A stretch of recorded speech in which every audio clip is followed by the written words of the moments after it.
So in this video, what we're going to do is we are going to finish up our potion sprite by shading it in and taking it to a new level here. So let's take a look at where we were before. So I'm going to log into Pixilart and I'm going to continue my drawing, and you'll see what I did is I did the outline of the bottle.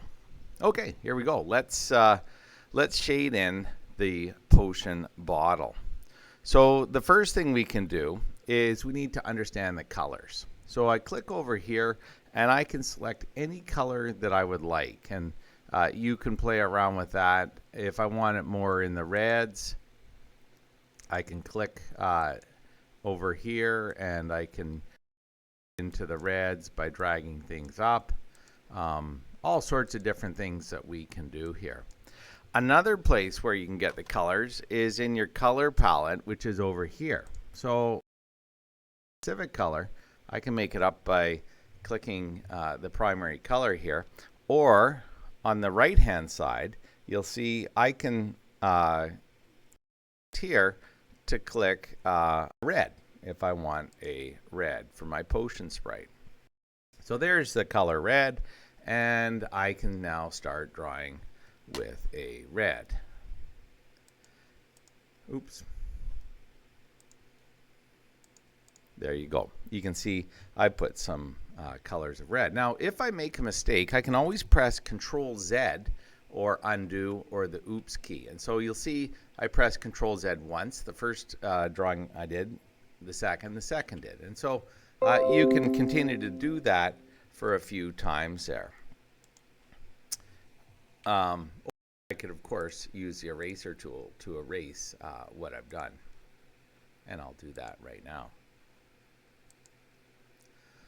Okay, what I'm going to do next is I'm going to go and I want to fill in the bottle here with the primary color of red. So the bottle is going to be filled in red, and so one tool I can use here is called the paint bucket. And if I select the paint bucket, everything is red. Now that may look lovely, but I want to do some shading here, and at the beginning you'll see that I did some shading of my potion bottle. And what we do when we shade is where the light source is. So imagine the light source is coming in from the top right, and it's coming in here. So what it's going to hit first is going to be lighter. What the light doesn't hit is going to be darker. And this really adds a lot. So what I'm going to do is I now need to come up with a lighter color that I would like to do for the potion. And by the way, there's going to be some air at the top here, so I'll just erase that before I get started. So to do a lighter color, what I can do is I can click on the red color, and if I click on the color here, I can just go to a lighter color, which might just be across right here a little bit. And now that I've got that color, I can select it and I can start drawing with a lighter color. And you'll see here is the lighter color. So I'm just gonna just draw individual lines as I go down here of where the light has hit. So the light is coming from the top here, and I can just keep going across and filling in with the lighter color.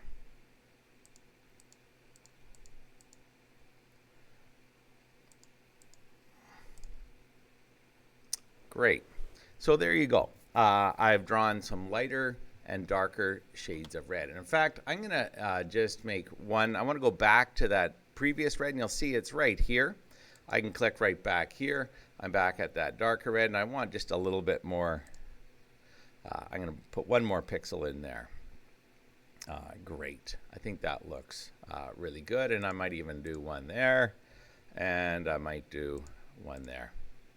Perfect. So this is how I want the light to come into the potion. Next, I want to do the air. To do the air, I'm going to select the color gray right here. Gray maybe, the bluey gray.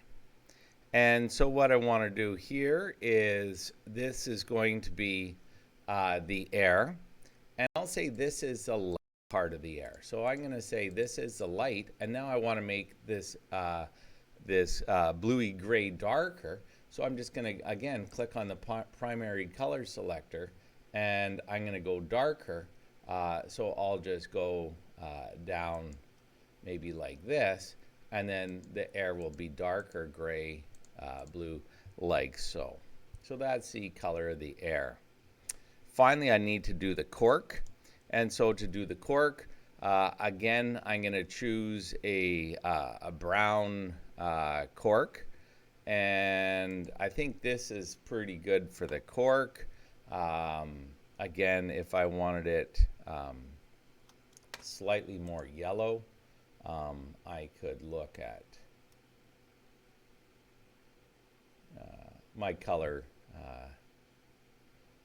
pick is not quite the greatest, but let's say I could have gone to maybe this is maybe the better for the dark part of the brown.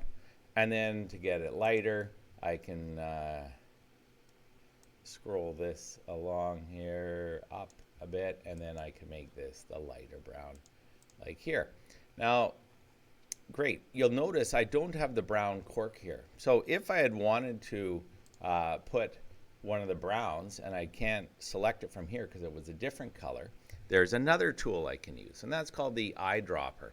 If I click on the eyedropper, I can say, I want this exact color right here. So I click on the eyedropper, I click on this color, and now I can have that exact color. Oops. I click on the eyedropper right here. I select the color. I click on the pencil, and now I can select that color. So I can select the color from the palette. I can create a color, and I can use the eyedropper. And there you have it. We are finished with our shaded pixel.